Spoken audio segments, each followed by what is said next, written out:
देखिए, शामली जिले में आज़ाद समाज पार्टी का जो जिला का नेतृत्व है वो लंबे समय से मेहनत कर रहा है। पिछली बार भी उनका प्रयास रहा, लेकिन उनका प्रयास सफल नहीं हो पाया। लोकसभा चुनाव में वो चाहते थे कि मैं आप प्रत्याशी लड़ाऊं, मैंने उनको मना कर दिया।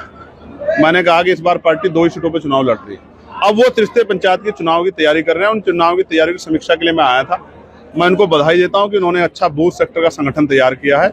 उनके जिला मंडल की कमेटियां, प्रदेश के जो सीनियर लोग हैं वो अच्छी तरह से यहाँ काम कर रहे हैं। उनके नेतृत्व में आजाद समाज पार्टी एक बड़ी शक्ति यहाँ बनेगी, ऐसा मुझे विश्वास है। अब जो त्रिस्तरीय पंचायत चुनाव होगा, जिसको हम लोग 2027 का सेमीफाइनल कह रहे हैं, उसमें मेरा विश्वास है कि आजाद समाज पार्टी त्रिस्तरीय पंचायत चुनाव में सबसे बड़ी पार्टी जिले में बनेगी, क्योंकि ग्रामीण क्षेत्रों में जो वोट है किसान का, मेरा, मजदूर का, गरीब समाज का, वो उसका विश्वास आजाद समाज पार्टी की तरफ था और बन रहा है। जिस तरह से पार्लियामेंट में हम सभी क्षेत्रों की आवाज उठा, सभी लोग उठा रहे, तो और बन रहा है। तो नया नारा भैया आया है कि पांव पांव चलो, गांव गांव चलो, चलो बूथ की ओर, चलो डोर टू डोर, यानी कि घर घर जाके अलग जगानी है, लोगों को जागरूक करना है, धर्म और जाति की राजनीति से ऊपर उठकर विकास की राजनीति की तरफ, जिससे गरीबों के जीवन में बदलाव आए, अच्छी शिक्षा मिले, अच्छी चिकित्सा मिले, अच्छा रोजगार मिले, महिलाओं को सम्मान मिले, महिलाओं को घर पे रोजगार मिले, किसानों को उनकी फसल का दाम मिले। इन तमाम चीजों सुनिश्चित करने के लिए आजाद समाज पार्टी काम करेगी। जब बिहार जाऊंगा तो बिहार पे भी बोलूंगा। अभी बिहार नहीं जा रहा हूँ, अभी उत्तर प्रदेश में हूँ।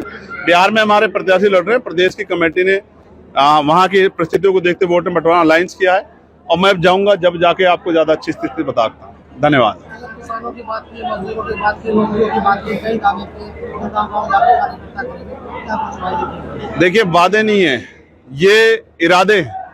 मजबूत इरादों के साथ हम लोग उतरे, क्योंकि मैं इस पट्टी में जन्मा हूँ, इस मंडल का ही हूँ मैं, और मैंने देखा किस तरह मेरे क्षेत्र को परेशानी का सामना करना पड़ता है।